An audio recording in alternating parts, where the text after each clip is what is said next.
Welcome back to Oshkosh Today. Thanks again for joining us. Now we have Dick Napinski from EAA AirVenture here to tell us all about the exciting event that is happening in just about 3 weeks. So, Dick, thank you so much for joining us today. My pleasure. Thanks a lot. Now, we always love having you guys in because this is such a huge event here in Oshkosh that everybody looks forward to. So maybe first you can just give us the dates of the event and when and where it's going to be happening. Sure. A little bit earlier this year. The folks in Oshkosh are used to it ending in July, maybe into August a little bit. We're actually starting a little bit earlier. Dates July 20th through the 26th this year.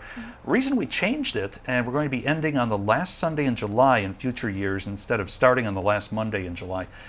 Around the country, our members are telling us that schools are starting in early August in a lot of states throughout the union. And so they're saying, we have to have the kids in school on Monday when it's August. And so we got a lot of that feedback. We collect a tremendous amount of feedback every year and said, well, let's move the dates up a little bit. So we gave everybody 2 years notice saying 2015 is going to be the year that happens. And it really only affects about 3 years out of 7. So otherwise, you're going to see the schedule we have in the past. This year is going to be one of those early years. Well, I'm sure that all those parents that are coming in will really appreciate that. Yeah, yeah, we do have a lot of families coming in for a lot of activities. Yes. So again, the dates are, that's not quite the last week of July, but the week prior to that. Right, July 20th, that Monday it starts up and then goes through Sunday, July 26th. Wonderful. Well, we have a ton to talk about. We probably won't even get through it all, but let's start with the kickoff day of EAA. There's usually a big concert. There is, and we're really happy to have a fellow pilot and EAA member this year, Dirk Bentley, one of the chart toppers right now on the country charts.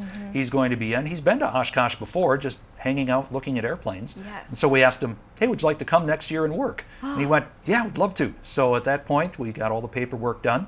So Dirk Bentley will be playing immediately after the opening night concert. So that will start about 6:30 on July 20th. And that's included with that day's admission. So if you're there on the grounds, come on out, enjoy the concert right after the air show. Oh my gosh, I'm such a huge Dirks fan, so I will definitely be there on that opening day. But you know, if you can't make it for the opening day, there is so much going on that whole week, and let's talk about a few of it. The first thing that I noticed in the press release that went out was astronauts. I saw the word astronauts. I was like, oh, what's going on? So what's the deal with that? Okay, well, we usually have quite a few astronauts on the grounds, shuttle astronauts and so forth. Yes. But this year is the 45th anniversary of the Apollo 13 mission, which is known as America's most successful space failure. Because anybody who's seen the movie Apollo 13, and if you're old enough, remember that experience, bringing those guys home in a crippled spacecraft was truly a feat of ingenuity and dedication and perseverance. And so the two surviving astronauts, Jim Lovell and Fred Hayes, will be with us, as will Gene Kranz, who was in mission control. If you've seen the movie, you may remember Ed Harris playing him in the crew cut and the vests. Well, Gene is here. Even in his 80s, he still has the crew cut, and he'll be here. And he says, I'll bring some of the guys from mission control, too. So we'll have a number of people from that mission doing forums throughout the week. Wednesday night at Theater in the Woods, Gene Kranz and Jim Lovell and Fred Hayes will be talking about Apollo 13. And so we're looking forward to having those gentlemen and really those American heroes here. What an amazing guest to have at EAA. I mean, really a once-in-a-lifetime opportunity to get to see these guys. It is. Then the other thing that I had to mention was drones, another word that kind of stuck out to me. And you know, maybe Amazon.com coming around delivering some packages, but what are we going to be able to see with the latest technologies with that? Well, you're absolutely right. Drones have become such an integral part. You can see the new technology. People can purchase their own quadcopter for a couple of $100s. We're seeing photography and video being shot by drones. We're setting up, first of all, a drone cage. It's 80 by 80 and 30 feet high, glass walls so people can see it right next to it or outside. And we're going to have companies demonstrating some of these unmanned aerial vehicles, as we call them officially, or drones, throughout the day, every day during the event. And then in the evening after the air show, people familiar with Pioneer Airport, right behind the museum, we're going to take half that runway, and the Academy of Model Aeronautics is going to be running an area that will have radio-controlled aircraft and drones and quadcopters and things flying about kind of freestyle in that area. So, so if somebody's coming to AirVenture and is a member of AMA, they can certainly participate in that and fly in that area, and people can come and watch.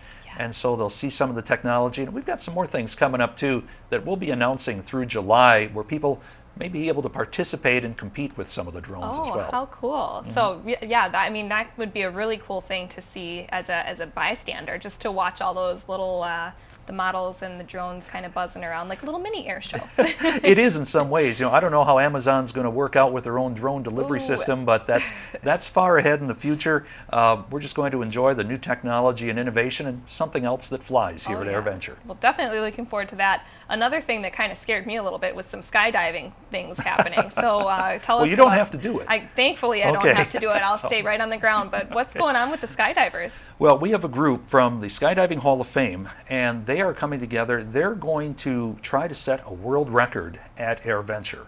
There are going to be more than 100 skydivers in 3 tiers of approximately 30-some skydivers each, connecting and setting a world record for multi-tier.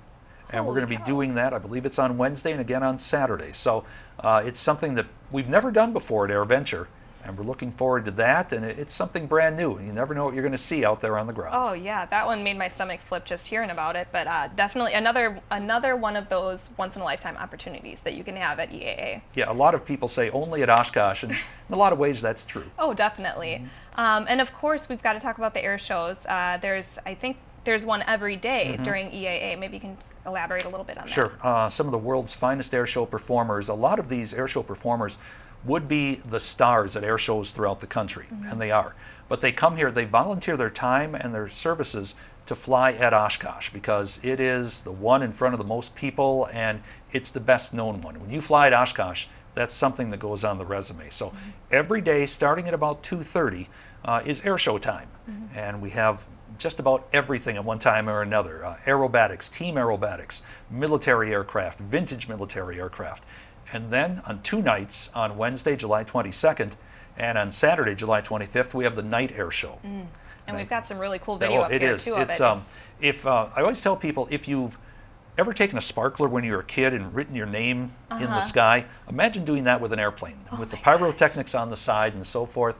That's something to look forward to. And we get anywhere from 20 to 40,000 people out there at night watching the night air show.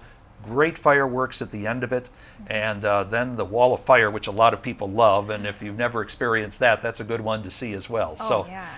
Those are the air shows every afternoon. It's a huge feature for folks to come out, and I know in the Oshkosh area, a lot of people, especially the night air show, you go out on 20th or out around the airport, there are people watching out there too, so they're enjoying it. How cool is that? Well, even if you're not able to get to the night air show, the other air shows are just as interesting and amazing to see. So. Yeah, they do. We have some special ones this year. We have an air show with Vietnam-era jets involved in it. We have the World War II air shows. It's the 75th anniversary of the Battle of Britain, the 70th anniversary of the end of World War II. So we're going to be putting up special shows for all of those, especially on Thursday, Friday, Saturday. Wonderful. And that was going to be my next question, was the military aircraft is a huge draw to EAA every year. So not only can you see them in the air shows, but they'll also kind of be on display for you to take a look as well. They will be. For the first time at a civilian air show, the brand new F-35 fighter jet will be here this year. Wow. First time to a civilian show, it's coming to Oshkosh.